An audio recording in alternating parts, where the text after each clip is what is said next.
நான் ஏரிக்கர மேலிருந்து 8 திசை பார்த்திருந்து ஏந்திழைக்கு காத்திருந்தேன் காணல்ல.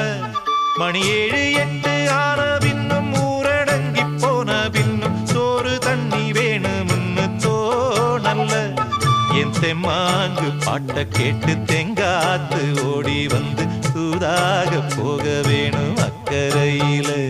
நான் உண்டான ஆசைகளை உள்ளார பூட்டி வச்சு ஒத்தேல வாடுறேனே இக்கரையில.